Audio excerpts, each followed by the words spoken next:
The night was quiet in the way only very late hours can be. The kind of quiet that presses on the ears and makes every small sound feel louder than it should. The man sat at the small kitchen table, his shoulders slumped, one hand wrapped around a chipped mug that had long gone cold. He had not meant to stay up this late, but sleep had become a stranger since his wife passed away. Nights were the hardest. They always were. His name was Daniel. He was 36 years old, though most days he felt much older. Life had carved lines into his face faster than time should have allowed. His apartment was small, with paint peeling near the windows and a heater that rattled like it might give up any day. But it was home. It was where he and his daughter lived, and that made it worth everything. Down the short hallway, a bedroom door was slightly open. Inside, his daughter slept curled around a worn stuffed bear, her chest rising and falling in a steady rhythm. Daniel watched her earlier, just to be sure she was really asleep. He always did. It was his way of checking that the world had not taken anything else from him while he wasn't looking. He worked long hours driving overnight deliveries. The pay was not great, but it kept the lights on and food in the fridge. Tonight was one of his rare nights off, but rest did not come easy. He rubbed his eyes and glanced at the clock on the wall. 2:06 a.m. That was when his phone rang. The sound cut through the silence like a blade. Daniel flinched, his heart jumping before his mind could catch up. Nobody called him at this hour. Nobody ever did. For a moment, he thought about letting it ring. Maybe it was a wrong number. Maybe it was spam. But something about the sound made him uneasy. He picked up the phone. "Hello?" he said, his voice rough from disuse. There was a pause on the other end. Then a woman's voice, low and shaking. "Thank God. You answered." Daniel straightened in his chair. "I think you have the wrong number," he said gently. "Who are you trying to reach?" The woman did not answer right away. He could hear her breathing, fast and uneven, like she had been running or crying. "You said you'd come if I called," she whispered. Daniel frowned. "I'm sorry, but I don't think." "Please," she said, cutting him off. "I don't have anyone else right now." Her fear was real. He could hear it in the way her voice cracked, in the way she seemed to struggle just to get the words out. Daniel glanced toward his daughter's room, then back at the phone. "Ma'am," he said, trying to keep his tone calm, "I think you're mistaken. I don't know you." There was a soft sound on the line, like something falling or being brushed aside. The woman gasped. "They said I was safe," she muttered, more to herself than to him. "They said someone would answer." "Are you in danger?" Daniel asked. Another pause, longer this time. "I don't know," she said, "but I don't feel right. Something's wrong." Daniel swallowed. He had no training for moments like this. He was just a tired father in a small apartment, holding a phone in the middle of the night. Still, he couldn't ignore what he was hearing. "Where are you?" he asked. She hesitated. I shouldn't say. I don't even know if you're really who I think you are." "I'm probably not," Daniel said honestly. "But if you need help, we can figure out what to do." The line went quiet. He thought she might have hung up, but then he heard a sharp intake of breath. "I need someone to be here," she said. "I don't want to be alone." Daniel closed his eyes for a moment. Every part of him said this was a bad idea. He had responsibilities. He had a child sleeping just a few steps away. He couldn't rush off to help a stranger who might not even be real. And yet, he remembered another night, years ago, when his wife had been scared and in pain, and help had come too late. "I can call emergency services for you," he offered. "No," she said quickly. "Please don't." "Not yet." Before he could respond, the call ended. Daniel stared at the phone. The screen went dark, reflecting his own tired face back at him. His heart was still racing. He told himself it was nothing, just a wrong call, just a frightened person dialing the wrong number. It happened all the time. He stood up and walked to the sink, splashing cold water on his face. When he looked up, he barely recognized a man in the mirror. He looked like someone who carried too many thoughts and not enough sleep. He tried to shake it off and return to the table, but the silence felt heavier now. His phone buzzed in his hand. A message, an address, no name, no explanation, just a location and 2 words underneath. "Please come." Daniel sank back into his chair. His thumb hovered over the screen. He could delete the message. He could block the number. He could go back to trying to sleep and forget the whole thing by morning. Instead, he stood up. He moved quietly through the apartment, careful not to make noise. He checked on his daughter once more, brushing a strand of hair from her face. She sighed softly in her sleep and turned over. "I'll be back soon," he whispered, though she could not hear him. He scribbled a short note and left it on the kitchen counter, just in case. Then he grabbed his jacket and keys and stepped out into the cold night air. The drive was long. The address led him away from his familiar streets and into parts of the city he rarely saw. Old buildings gave way to wide roads and tall gates. Streetlights became fewer, and the houses grew larger, spaced far apart like they needed room to breathe. Daniel's hands tightened on the steering wheel. He felt out of place, like he had wandered into someone else's life by mistake. When he finally reached the address, he slowed the car, hardly believing what he was seeing. A large iron gate stood before him, framed by stone walls and trimmed hedges. Beyond it, a long driveway curved toward a house that looked more like a private estate than a home. The lights were on, glowing softly against the dark sky. Daniel stopped the car and stared. This couldn't be right. Someone living in a place like this wouldn't need help from a stranger. They would have staff, security, people on call for any hour of the night. His phone buzzed again. "I see you," the message read. The gate began to open. Daniel's first instinct was to leave, to turn the car around and go back to his daughter, back to the life he understood. But something kept him frozen in place. Maybe it was curiosity. Maybe it was concern. Or maybe it was the simple fact that someone, somewhere inside that house, had reached out when they were afraid, and he was the only one who answered. He drove through the gate and followed the driveway until he reached the front of the house. The building was quiet, too quiet for something so large. No voices, no movement, just light spilling from tall windows. The front door opened before he could knock. A woman stood there, wrapped in a light robe, her hair loose around her shoulders. She looked pale, her eyes tired and wide, as if she had not slept in days. When she saw Daniel, relief washed over her face, so clearly it caught him off guard. "You came," she said. Daniel nodded, unsure what else to do. "You called the wrong number," he said carefully. "But you sounded like you needed someone." She studied him for a moment, as if trying to decide whether he was real. Then she stepped aside. "Please," she said, "just come in for a minute." Daniel hesitated only briefly before crossing the threshold. The door closed behind him with a soft click. He did not know it then, but that sound marked the beginning of a story neither of them could have imagined. Daniel stepped inside slowly, as if the air itself might be fragile. The door closed behind him, and the quiet inside the house felt different from the silence of his apartment. It was heavy, layered, like too many thoughts had lived here for too long without being spoken out loud. The space around him was wide and polished, but didn't feel warm. Height floors reflected the soft lights from the ceiling. Expensive furniture sat untouched, arranged perfectly, as if no one actually lived here. It looked like a place meant to impress visitors, not comfort the people inside it. The woman stood a few steps away from him, her arms folded tightly across her chest.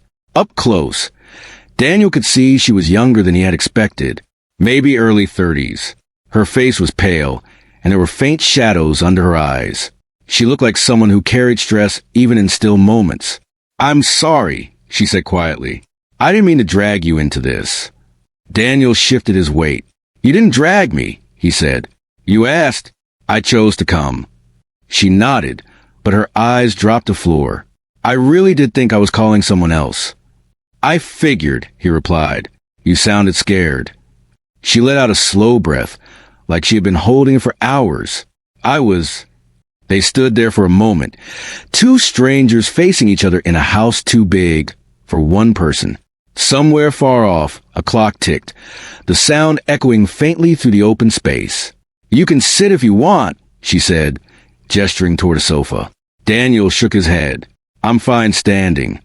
She seemed to notice his discomfort then, how his eyes kept moving, taking the room, the staircase, the long hallway that disappeared into shadows. "You don't have to worry," she said. "There's no one else here." That's kind of what worries me, Daniel said before he could stop himself. A small, tired smile crossed her face. I get that a lot. She walked toward the kitchen, her steps slow, like she wasn't fully steady. Daniel followed, keeping a careful distance. The kitchen was just as spotless as the rest of the house. Not a dish in the sink, not a crumb on the counter. Can I get you some water? She asked. That would be good, he said. She poured 2 glasses, her hand shaking just enough for Daniel to notice. She tried to hide it by gripping the glass with both hands. When she handed one to him, their fingers brushed, and she flinched slightly, as if she wasn't used to being touched. They sat at opposite ends of the kitchen island. Daniel took a sip of water and waited. He had learned over the years that people spoke when they were ready, not when they were pushed. I don't usually panic like that, she said after a while. At least I try not to. What happened tonight? Daniel asked gently. She stared into her glass. Everything felt wrong. My chest was tight. My head wouldn't stop racing. I kept thinking someone was going to walk through that door, even though I knew no one was. Do you have a doctor? He asked. Yes, she said quickly. Too many, actually. He raised an eyebrow but didn't comment.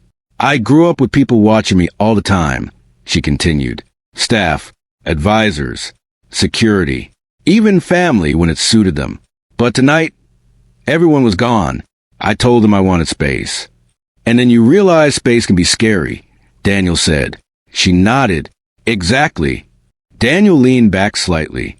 You said you thought you were calling someone you trusted. I was, she said. Or at least, I thought I was. Did they not answer? They never do when it matters, she said, her voice flat. Daniel felt a familiar ache in his chest. He recognized that feeling, the kind that came from relying on people who weren't really there. Why didn't you call a friend? He asked.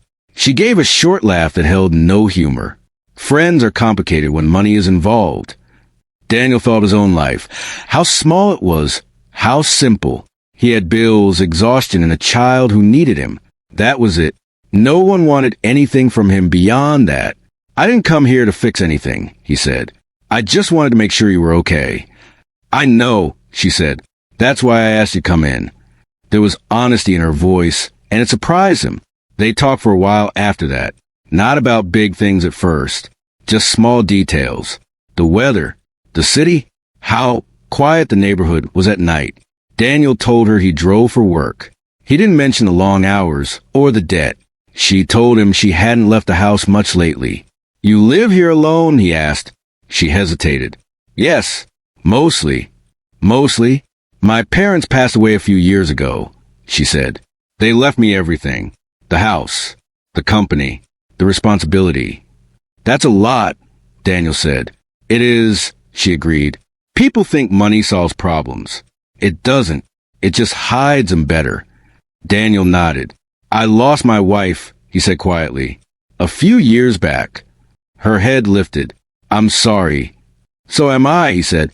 The words sat between them, heavy but understood. At some point, Daniel checked his phone. No missed calls. No messages. The time read just after 4 a.m. He thought of his daughter, still asleep, probably dreaming of something simple and happy. I should go soon, he said. Her shoulders tensed. Of course, she said quickly. Too quickly. He noticed. I didn't mean it like that, he added. I just don't want to leave you if you're not feeling better. She looked down again. I feel calmer now. Having someone here helped. I'm glad, he said. He stood up and pulled on his jacket. She walked him toward the door, her steps slower than before. When they reached the entrance, she stopped. Thank you, she said, for coming, even though you didn't have to. Daniel met her eyes. You're welcome. He reached for the door handle, then paused. If you start feeling bad again, call emergency services. Promise me that. She nodded. I promise. He stepped outside, the cold air hitting his face like a reminder of reality. The door closed behind him, and the house went quiet again. Daniel sat in his car for a moment before starting the engine. His heart felt heavy, but not in a bad way, more like something had been stirred awake. As he drove away, he couldn't shake the feeling that this night was not finished with either of them yet. Daniel expected to forget about the woman and the house once he returned to his normal routine. He told himself it was just a strange night, the kind that happened once and never again. Life didn't usually change because of one phone call. At least, that's what he believed. The next morning, he woke up to the sound of his daughter calling for him. Her voice was bright, full of energy, the way only children's voices could be. He smiled despite the heaviness in his body. He made her breakfast, helped her get ready for school, and walked her to the bus stop like he always did. But even as he waved goodbye, his mind kept drifting back to the quiet house on the hill, to the woman standing in the doorway. Looking relieved just because he had shown up, the day moved slowly. Daniel tried to nap, but sleep wouldn't come. He replayed the night in his head, wondering if he had done the right thing by leaving when he did. He checked his phone more than once, half expecting a message.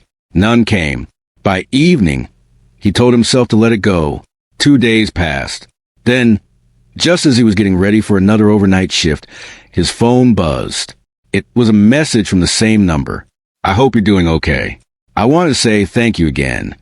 Daniel stared at the screen for a long moment. He wasn't sure what the right response was. He didn't want to cross a line or create expectations. Still, ignoring the message felt wrong. "I'm glad you're feeling better," he typed. "Hope you're safe."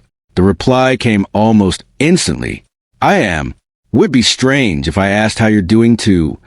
Daniel exhaled slowly. No one ever asked him that anymore. "Not really. I'm managing," he replied. After that, the messages became occasional. Short, simple, no pressure. Some days they didn't talk at all. Other days, they exchanged a few words about small things. Work, the weather, how quiet nights could feel. Daniel never mentioned his daughter at first. He wasn't sure why. Maybe he wanted to protect that part of his life. Or maybe he was afraid of letting someone new see how fragile his world really was. One evening, after a long shift, he found another message waiting. "I've been thinking about that night," she wrote. "I don't think I ever introduced myself properly." She gave her name. It was soft and uncommon, nothing like the names people expected from someone with her background. Daniel responded with his own. "I hope that's okay," she added. "I know we're strangers." "We still are," Daniel replied. "But that doesn't have to be a bad thing." A few days later, she asked if he would come by again. Not in the middle of the night this time, just for coffee. During the day, Daniel hesitated. His life was already full. Too full. He didn't have time for new connections. But something about her honesty made it hard to say no. "I can stop by for a short while," he said. When he arrived, the house felt different in daylight, less intimidating. Still large, still quiet, but softer somehow. She met him at the door, dressed simply, without the distant look she'd had before. "Thank you for coming," she said. They sat in the same kitchen, sunlight streaming through tall windows.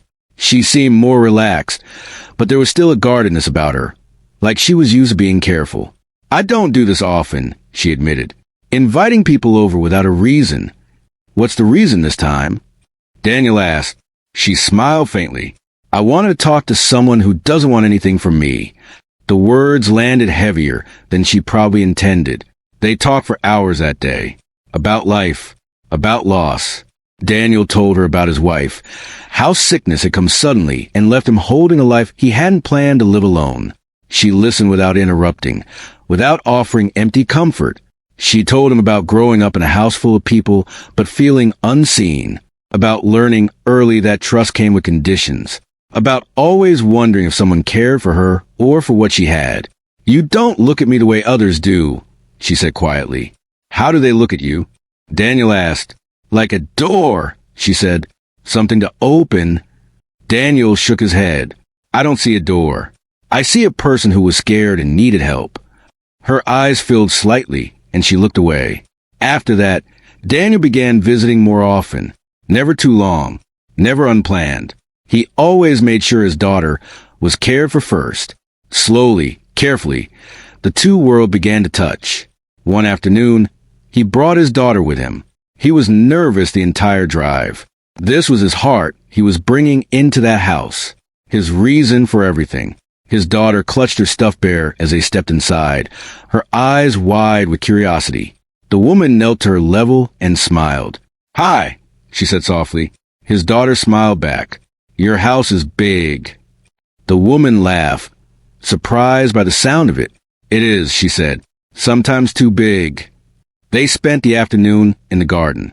Daniel watched from a distance as his daughter ran along the grass, laughing, while the woman followed at a slower pace, her laughter real and unguarded. For the first time, the house didn't feel empty. But not everyone was happy about Daniel's presence. Whispers began, subtle at first. Advisors questioning why a stranger was visiting so often. Old family contacts showing sudden interest. People who hadn't cared before now wanted meetings, explanations. Daniel felt it too. The tension. The way conversation stopped when he entered a room. The looks that lingered just a second too long. One evening, he stood by the door, ready to leave earlier than usual. "You're pulling away," she said. "I don't belong here." Daniel replied honestly, "This isn't my world." She looked at him, hurt flickering across her face. "I didn't invite you because of the world. I invited you because of who you are." "That's the problem," he said. "People like me don't stay in places like this." "Maybe they should," she said. Daniel didn't answer. He went home that night feeling torn in two. He wanted stability. He wanted safety for his daughter. He didn't want to be a problem or a topic of conversation. As days passed, he began to prepare himself to step back, to return to his routine and let this connection fade gently before it hurt too much. But deep down, both of them knew something had already changed. And once something real takes root, it doesn't disappear just because it's inconvenient. Daniel began pulling back without saying out loud. At first, it was small things. He took longer to reply to messages. He visited less often when he did come by. He stayed only an hour or two, never long enough at the house to feel full again. She noticed, of course. She always noticed. "You've been busy," she said one afternoon, trying to sound casual as they stood in the garden. The leaves were starting to turn, and the air had that sharp edge that came before winter. "Work's been heavy," Daniel replied. It wasn't a lie, just not the whole truth. She nodded but didn't look convinced. Over time, she had learned how to read people. It was a skill she developed to protect herself. And right now, everything about him said he was preparing to leave. Daniel told himself he was doing the right thing. His life had rules now. He had to think about his daughter first, about stability, about not bringing confusion into her small, carefully balanced world.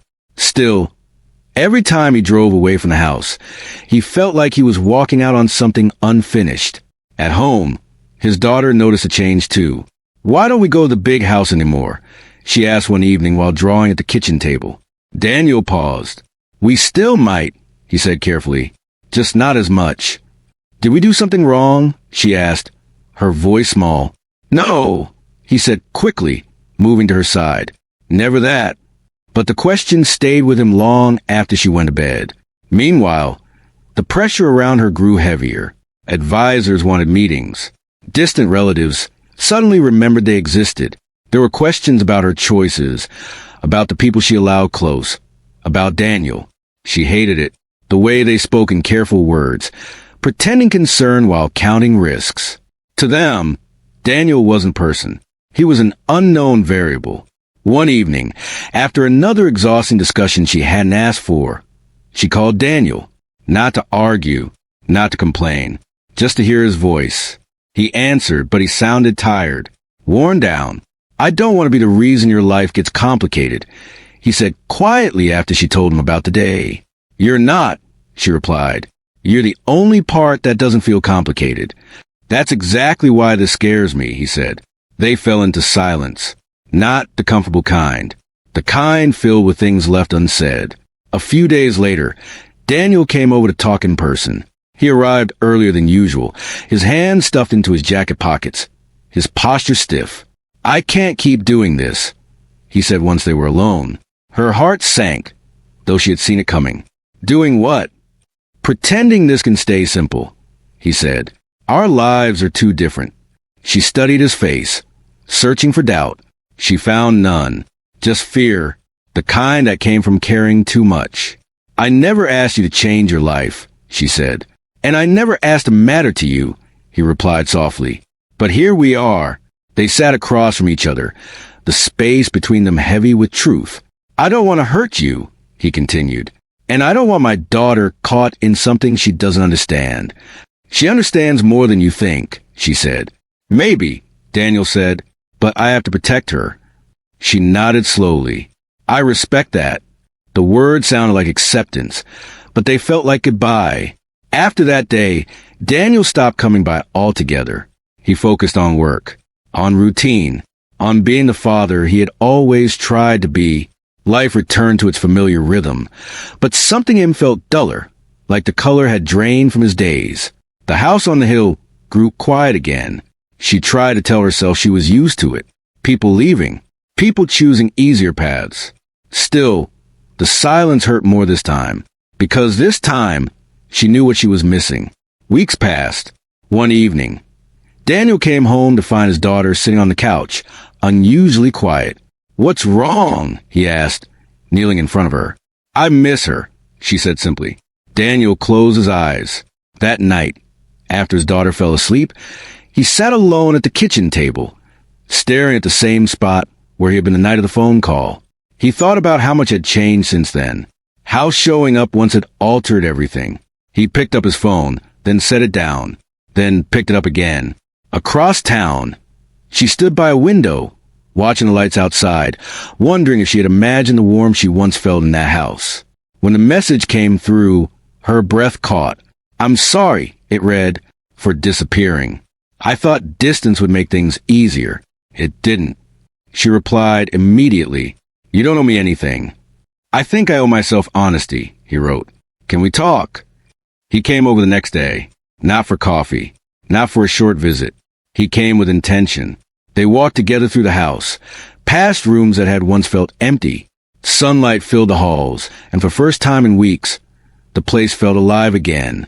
I don't fit into your world, Daniel said, and I don't think I ever will. I don't want you to, she replied. I want you to bring your own. He looked at her, really looked, not as an heiress, not as someone from another life, just as a woman who had been alone and afraid and brave enough to ask for help. I can't promise forever, he said. I can't promise easy. I don't want easy, she said. I want real. Daniel took a deep breath. Then I need you to understand something. My daughter comes first. Always. I wouldn't have it any other way, she said without hesitation. That was when he realized this wasn't about choosing between worlds. It was about building one that didn't exist yet. They didn't decide everything that day. There were no big declarations. Just a quiet understanding that walking away wasn't the answer. As Daniel left that evening, he felt something he hadn't felt in a long time. Hope. Not the kind that comes from dreams or promises, but the kind that comes from choosing to stay, even when it's hard. Life did not suddenly become perfect after that conversation. There were still questions, still outside voices, still moments of doubt. But something had shifted. They were no longer circling around the idea of each other. They were choosing it. Daniel began coming to the house regularly again, but this time with clearer boundaries. He did not try to blend into her world, and she did not try to reshape his. They met in the middle. His daughter spent more afternoons in the garden, her laughter echoing through halls that had once held nothing but silence. The woman found herself waiting for those afternoons more than she waited for meetings or calls about business. One evening, as the three of them sat on the back steps watching the sky turn pink, his daughter leaned against her and said, "It feels nicer here now." Daniel looked over at her. "Why is that?" "Because it doesn't sound lonely anymore," she said. The word stayed with both adults long after the child ran off to chase a butterfly. But outside the walls of the house, pressure continued to build. Advisors warned her about appearances. People questioned Daniel's presence more openly now. Some implied he had a hidden motive. Others suggested she was being reckless. She tried to ignore them, but the noise grew louder. Daniel felt it too. He heard it in the careful tone of the staff. He saw it in the way strangers looked at him during events he only attended to support her. He knew what people thought. A single father from a small apartment did not belong next to someone with her wealth. One night, after a long, intense dinner meeting, Daniel stood alone on the balcony. The city light stretched out below him, bright and distant. She joined him quietly. "They don't like me," he said, not looking at her. "They don't understand you," she replied. "It's more than that," he said. "They think I'm here for the wrong reasons." She turned to face him. "And what are the right reasons?" He met her eyes. "You." The answer was simple. No speeches. No drama. She exhaled slowly. "Then that's all that matters." "It matters to me," he said. "But this is your life. Your name. Your responsibility." She was quiet for a moment. Then she said, "You know what no one has ever asked me?" "What?" "What I actually want." Daniel didn't have an answer for that. A few days later, she asked him to come over alone. His daughter was staying with a neighbor for the evening. Daniel felt nervous on the drive there, though he wasn't sure why. When he arrived, the house looked the same as always, but there was a different energy inside. Calm, certain. She led him into the living room and handed him something small. It was a printed screenshot of a phone log. He frowned. "What's this?" "The night I called you," she said softly. He looked at the timestamp. 2:07 a.m. "I didn't mean to call you," she continued. "I was trying to reach someone else. Someone who promised they'd always answer." Daniel listened, his chest tight. "They didn't," she said. "You did." She took a steady breath. "That night, I was not just anxious. I was overwhelmed. I felt like I was standing in a house full of memories and expectations, and I couldn't breathe.